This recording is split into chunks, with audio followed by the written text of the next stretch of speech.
लोग ख्याल नहीं, वो बदल जाता है।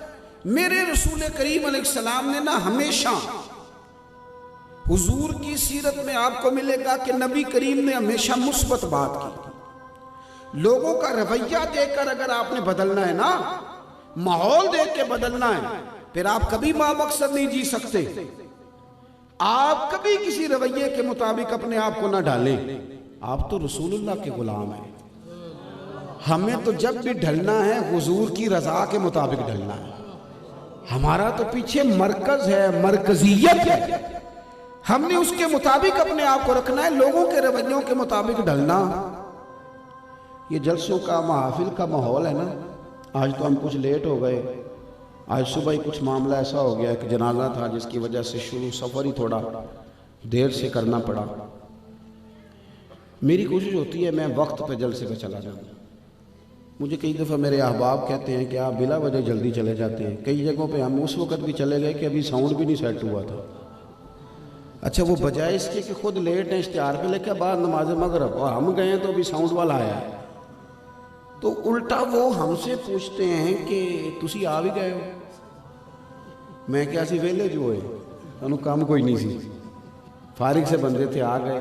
शादी देखो, सारी फैमिली बैठ के तय करती है ना शादी का टाइम। उस पर लिखा होता है रवानगी बारात 1 बजे, तो 1 बजे रवाना हो जाती है। इसका मतलब है इज्तिमाई झूठ मारते हैं सारे। क्यों लिखते हो 1 बजे? पता है कितना जुर्म है झूठ बोलना शरीयत में। इज्तिमाई माहौल हमने इस तरह का बना लिया। कुछ भी हो, जब भी हो जी, वो जी लोग नहीं आते, ना आए लोग, वो ज़रूरी है। आप एक महफिल टाइम पे शुरू करके टाइम पे ख़त्म करें, अगली महफिल में लोग भी वक्त पे आएंगे। अंदाज़ा हो जाएगा कि इनकी रूटीन इस तरह की।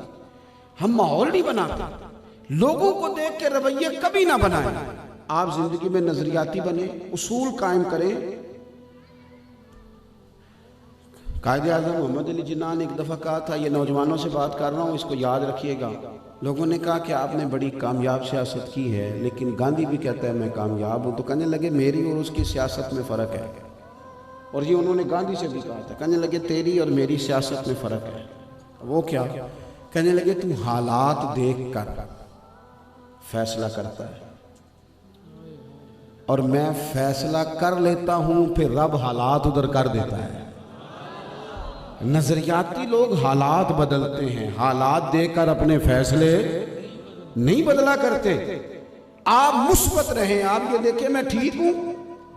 नबी करीम अलैहिस्सलाम ताइफ तशरीफ ले गए। 10 दिन हुजूर ने ताइफ में गुजारे। पजीर आई तो दूर की बात है, उन्होंने रोड़े मारे, पत्थर मारे, तकलीफ दी। माज़अल्लाह उन्होंने औबाश लड़कों को हुजूर के पीछे लगाया। क्या तकलीफें दी, वो बातें जो किताबों में लिखी हैं बयान नहीं की जा सकती। लेकिन 10 दिन क़याम किया। इधर देखो जवानों, शाम को लोग कहते हो जी साडा मुल्क नहीं ठीक हो सकता। भाई आपने कोशिश कितनी की है? ये लोग नहीं सही हो सकते, ये लोग बिल्कुल ठीक हैं। शर्त यह है कि हम कहीं इस्तकामत तो दिखाएं। हम तो 1 मिनट में मनफी हो जाते हैं, ये बंदे गलत हैं, ये बंदे इस तरह के। 10 दिन हुजूर ने क़याम किया, एक बंदे ने भी कलमा नहीं पढ़ा। वापसी पर उन्होंने तकलीफ दी। नबी करीम के मुकद्दस जिसमें अधर से खून निकल आया। हजरत ज़ैद बिन हारिसा कहते हैं मैं साथ था। मैंने अर्ज की हुजूर दुआ करें ये तबाह हो जाए, करें दुआ। हुजूर ने हाथ उठाए, फरमाते मेरा दिल था कि आज ये तबाह हो ही जाएगा, पर महबूब फरमाने लगे ए अल्लाह इन्हें हिदायत दे दे, इन्हें पता ही कोई नहीं ये क्या कर रहे हैं। इस सोच का मुस्बत होना देखें कि इतना जो बंदा सख्त हो उसके साथ भी बंदा जवाब में सख्त ना हो। फरमाया अल्लाह इन्हें हिदायत दे दे। हज़रत ज़ैद बिन हारिसा कहते हैं दुआ ख़त्म हुई तो मैंने अर्ज़ की हुजूर एक बंदे ने भी बात नहीं मानी और आप बार बार इनके लिए दुआएं करते जा रहे हैं। पता है हुजूर ने क्या फरमाया? ये सोच देखे। महबूब फरमाने लगे अगर ये नहीं ना मानते तो मैं फिर भी इनकी बर्बादी की दुआ नहीं करूँगा। ये नहीं मानते तो मुझे उम्मीद है इनकी आने वाली नस्लें मान जाएंगी। मुस्बत रहें, मुस्बत, मनफी ना हो। रवैयों का मुस्बत होना माहौल को ठीक कर देता है। आपने ये तो फटाफट कह दिया है कि बहू ने आते ही सताना शुरू कर दिया है। ये नहीं आपको पता कि वो सारा खानदान छोड़ के आई है। जवान जवान लोग बड़ी मुशक्क़त से बैरून मुल्क जाते हैं तो वहां जाके दिल नहीं लगता, कहते हैं वापस बुला लो। क्यों नहीं मुस्बत होते हम? ये तो हमने कह दिया कि फलां आदमी बड़ा जिद्दी है, लेकिन कभी गौर किया है कि पस मंजर जिंदगी का क्या है, किन दुखों से गुजर के आया, हालात का तकाजा क्या है, उसके मसाइल क्या हैं। इस जुमे एक दोस्त आ गए, कहने लगे आपसे बड़ी मोहब्बत है। मैं ना कल सुबह, आज सुबह नहीं कल सुबह मैं 5:45 बजे घर से निकला नमाज पढ़ के। अब हमने पहुंचना था जोहर से पहले मुजफ्फरगढ़, तो मैंने कहा जल्दी निकलते हैं। अजान हुई, नमाज पढ़ ली, निकल लिए। धुंध बड़ी थी। जब हम पहुंचे ना यहाँ काला शाह काकू लाहौर मोटरवे पर चढ़ने के लिए, तुमने कहा नहीं चढ़ सकते, मोटरवे बंद है। 2.5-3 घंटे वहाँ खड़े रहना पड़ा। वहाँ से हम जब वो खुली तो रास्ता मिला तो हम उस पर चढ़े और फिर हम मुजफ्फरगढ़ भी देर से पहुँचे। फिर रात को चौक सरवर पहुँचना था, वहाँ पहुँचे। फिर वहाँ एक दोस्त ऐसे थे जिनके वालिद का इंतकाल हुआ। फिर सुबह नमाज जनाजा थी। फिर दोपहर में हमें राजनपुर जाना था, फिर आपके पास हाजिर होना था। ये तसलसल है सफ़र का। यहाँ से मैं रात को घर जाऊँगा और कल ज़ोहर के वक्त मुझे फिर एक जगह पे पहुँचना है। ये ज़िंदगी का तसलसल है। गाड़ी में बैठ के बाद औक़ात यूँ होता है कि जब उतरते हैं तो फिर पैर ही नहीं लगते ज़मीन पे। अच्छा, इसके बावजूद 150-200 बंदा हर हफ्ते हमसे नाराज़ होता है, तुसी तो टाइम ही नहीं देंगे। जुमे वाले दिन एक शख्सी आ गया, कहने लगे आपसे बड़ी मोहब्बत है। मैंने कहा आपकी बड़ी मेहरबानी। कहने लगे टाइम चाहिए दसी। मैं क्या चलो एक सवाल का जवाब दो फिर अगली गल कर दें। जे मैं टाइम ना दें तो फिर भी मोहब्बत है कि कोई ना? सवाल है ना जी। अगर टाइम ना दूं तो फिर मोहब्बत है कि? वो चुप कर गया, जिवें तुसी नहीं कर गए सारे। क्यों? इसलिए कि हमने मोहब्बत का माना ये रखा है कि अगर कोई मेरी मर्जी से चले तो मोहब्बत है, और अगर न चले तो फिर ये नजरिया गलत है। हमने मुस्बत रहना है, हमने मनफी नहीं होना। जब हम मनफी हो जाते हैं तो सारा माहौल हमारे अंदर का गड़बड़ हो जाता है। हमें मुस्बत होकर जिंदगी गुजारनी है, फिर कुछ कर सकेंगे। तीसरी बात, जिंदगी में सबसे जरूरी चीज है इस्तकामत। हमारे यहाँ लोग कहते हैं दुआ करें इस्तकामत आ जाए। हालांकि इस्तकामत बंदा इख्तियार करे तो फिर अल्लाह की मदद आती है। इन्नल्लज़ीना क़ालू रब्बुनल्लाहु सुम्मा इस्तक़ामू, बेशक वो लोग जिन्होंने कहा अल्लाह हमारा रब है, फिर वो डट गए। जब वो डट गए ना तो ततनज़्ज़लु अलैहिमुल मलाइका, अल्लाह फरमाते हैं फिर हमने उनकी मदद के लिए फरिश्तों को नाजिल कर दिया।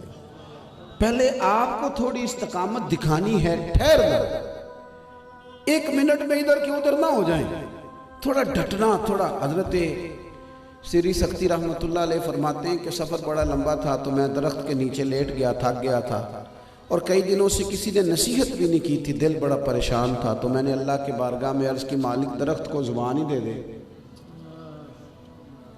दरख्त मुझसे बात करने लगा, या समझ लें आलम तसव्वुरात में बात होने लगी। कहते मैंने दरख्त से कहा को नसीहत ही कर। तो दरख्त कहने लगा हजरत जी नसीहत क्या करनी है, मेरी तरह के हो जाओ। खुद धूप में खड़ा रहता हूँ, लोगों को छाँव देता हूँ। लोग रोड़े मारते हैं, मैं जवाब में फल देता हूँ। तो हजरत फरमाने लगे मैंने उसे कहा कि तूने बात बड़ी आला की है, पर मेरा एक एतराज़ है, उसका भी जवाब दे। उसने कहा क्या? फरमाने लगे आमाल का दारो मदार तो खात्मे पे है ना, लेकिन तेरा खात्मा बड़ा ख़तरनाक है। जब तू खुश्क हो जाता है तुझे जला ही दिया जाता है। तो कहते हैं वो कहने लगा आपने तो मेरी राग पे ही हाथ रख दिया है, मुझे नसीहत कर दी। फरमाया क्या? कहने लगा हुजूर मेरे अंदर जहाँ बड़ी खूबियाँ एक खामी भी है। कहा वो कौन सी? कहने लगा इस्तकामत कोई नहीं, जिधर की हवा मैं भी उधर गई। तो ये जो मुझे खड़े नहीं ना होना आता, इसकी वजह से अंजाम में कुछ दुश्वारी है। थोड़ा सा ना इस्तकामत भी हो, थोड़ा डटना भी आए। अल्लाह के प्यारे रसूल सल्लल्लाहु ताला अलैहि वसल्लम ने फरमाया, हज़रत आयशा सिद्दीक़ा रवायत करती हैं, फरमाती हैं महबूब ने फरमाया अल्लाह को वो अमल ज़्यादा पसंद है जो थोड़ा किया जाए पर रोज़ किया जाए। कुछ लोग ऐसे होते हैं कि वो मोहब्बत करने में भी जज्बाती होते हैं और ठीक 1.5 हफ्ते के बाद नफ़रत करने में भी पूरे जज्बाती होते हैं। ओ कोरे वर्क किताब नहीं हुंदे, पत्थर दिल गुलाब नहीं हुंदे। कोरे वर्क किताब नहीं हुंदे, पत्थर दिल गुलाब नहीं हुंदे। बुलिया पहलों ही सोच के लाई, फिर यारा नाल हिसाब नहीं हुंदे। चलते वक्त थोड़ी एहतियात करना, तूने चलते वक्त तो मिनट नहीं लगाया। जो मेरा है वो तेरा है, जो तेरा है वो, पहले ये दावा था और बाद में चाय की प्यालियों का भी हिसाब हो रहा है। वहां 2 बोतलें पी थी तो उसके आधे पैसे तेरे और आधे पैसे ओ पहले बुलिया पहला ही सोच के लाई, फिर यारा नाल। कहीं खड़ा भी तो होना सीखे ना, कहीं डटना भी तो सीखे ना, कहीं गौर भी तो करे ना, कहीं ये। और फिर चौथी बात, जब आप नजरियाती हैं, बामकसद जिंदगी गुजार रहे हैं, मुस्बत सोच से चल रहे हैं और इस्तकामत से चल रहे हैं, फिर आपको मुश्किलात भी आएंगी। ये तो नहीं हो सकता ना कि जहाज कहे कि मैंने महीनों का सफ़र घंटों में करना है और हवा भी ना पड़े मुझे मुकाबले में। ये तो नहीं ना हो सकता। सारी जगहों से ताज़ा हवा आ सकती है, जहाज़ का दरवाज़ा नहीं खोला जा सकता। सवाल क्यों? कि इस तेज़ी से हवा है, उसने जितना तेज़ भागना है हवा उतनी ही। बात की समझ आ रही है? अगर जिंदगी में कुछ करना है तो फिर जो लोग घबरा जाते हैं ना बड़ी जल्दी, टेंशन लेते हैं, डिप्रेशन है, जिनको तनकीद नहीं सहनी आती, इतराज नहीं बर्दाश्त करना आता, जो भाई तारीफें खोल के सुनते हो तो कभी कभी तनकीद भी सुननी चाहिए। कभी कभी ना हमारे बुजुर्ग फरमाया करते थे, दुश्मनों की बातें गौर से सुना करो, वो तुम्हें निखार देती हैं। वो ढूंढ ढूंढ के, हमारे एक बुजुर्ग थे तो इमामा बांध के, सुरमा पहन के, अचकन वेस्टकोट पहन के अच्छे तरीके से तैयार होके निकलते थे। तो शागिर्दों से कहते थे महफिल पे जा रहा हूँ, कैसा लग रहा हूँ? तो शागिर्द मुरीद है, उन्होंने यही कहना अच्छे लग रहे हो। जनाब बड़े अच्छे लग रहे हैं। कहने लगे नहीं, तुम गैर जानिबदार नहीं हो, मैं बच्चों की अम्मा से पूछ के आता हूँ, वो ज़रा तनकीदी नज़र डालेगी, तनकीदी नज़र डालेगी। तो कहते हैं फिर वो अंदर तशरीफ़ ले जाते, वापस आके कहते हैं वो कह रही ठीक है आप बड़े सियाने होंगे, बड़े आलिम होंगे, लेकिन आपको सुरमा पहनना अभी भी नहीं आया, दाईं आँख में ज़्यादा पहन लिया है, तो भाई में भी बराबर कर लें। तो थोड़ी सी ना तनकीद बंदे को निखारती है। मेरी बात की समझ आ रही है? हम ना, हमें मज़ा लग गया तारीफ़ें सुनने का, तारीफ़ें भी नहीं बल्कि खुशामद सुनने का। कुछ लोग ऐसे हैं जिनका बस नहीं चलता, बंदा रखे वो कि रोज़ मेरी तारीफ़ किया कर ताकि मैं ताज़ा दामन हूँ। थोड़ा सुने यार, क्या हो गया, थोड़ा सुने, गौर करें। हम लोग ना तनकीद का मज़ा नहीं लेते, उसका भी मज़ा लें। आपको अंदाज़ा होगा, अगर आप ठीक हैं तो आपको अंदाज़ा होगा, वो पीर मीर अली शाह साहब रहमतुल्लाह ताला अलैह हज़रत बाबूजी से अपने बेटे से कहा करते थे, शाला मकसूद तर थी में, अल्लाह करे ज़्यादा लोग तुझे हसद करें। तो कहो हुजूर क्यों? फरमाने लगे नेमतें ज़्यादा होंगी तो बंदे ज़्यादा हसद करेंगे ना। बाज़ औक़ात ये होता है कि हम घबरा जाते, थोड़ा सा ना खड़े हों, थोड़ा ठहरना भी आए, थोड़ा मुकाबला। मैं सिंध गया हुआ था एक दफ़ा, कुछ दिनों के लिए मेरा सफ़र था मुख्तलिफ शहरों का, तो वापस हमें बाई रोड आना था। तो अब आसानी हो गई है, अगर आप सखर से कराची जाते हैं फ़्लाइट लेने के लिए तो वहाँ भी आपको जाने में 8-9 घंटे लग जाते हैं और इन्हीं 7-8 घंटों में आप लाहौर आ जाते हैं मोटरवे से। तो मैंने कहा अभी वापस क्या जाना है, बाई रोड चलते हैं। तो गाड़ी पे हम निकले तो ड्राइवर से मैंने कहा ले भाई बेटे आसानी हो गई, सखर से लाहौर तक का मोटरवे सीधा रास्ता। उसने मुझे बड़ी पते की बात बताई, कहने लगा पीर साहब ए औखा जी, ये रास्ता मुश्किल है। मैंने कहा जी क्यों? कहने लगा जी इस पे स्पीड ब्रेकर ही कोई नहीं, नींद आनी शुरू हो जाती है, ये खतरनाक है।